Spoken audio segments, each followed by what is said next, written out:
Our nation's state courts have been upholding our rights and liberties for hundreds of years. They honor tradition but lead in innovation, and they never stray from their founding principles.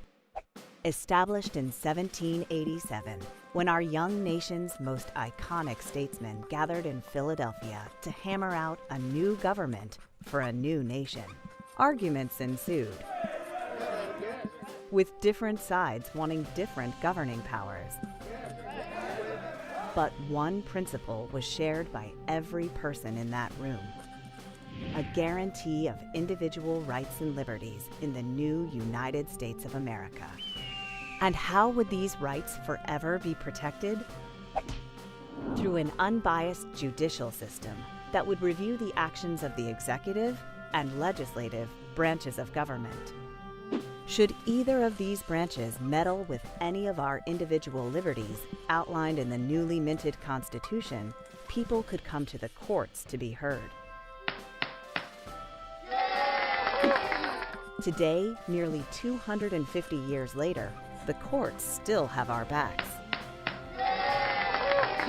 Yet when we think of the courts, we usually think of the high-profile rulings handed down by the Supreme Court of the United States. But you should know it's the state courts that do the lion's share of the work. In fact, 96% of all court proceedings take place in state courts, and it's not just criminal cases. Our state courts handle everything from housing disputes to family issues to business transactions. For an institution that does so much for us in our daily lives, it's amazing how little we know about it. Let's take a closer look at our country's state court system and how it works to protect us. Most states operate with different levels of courts, including trial, appellate, and Supreme Courts. Cases begin in a trial court, where civil disputes and criminal cases are filed. These cases can be decided by a jury or by a judge, who make fair and impartial decisions based on facts. Yet our wise founders knew that more would be needed to ensure that the courts remain forever accountable to the Constitution and the law, and not to politicians and special interest groups.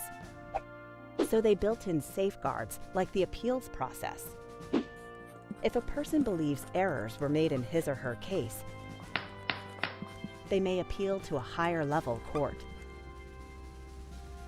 The founders also insisted on openness, meaning court proceedings, court records, and judicial decisions are open to the public.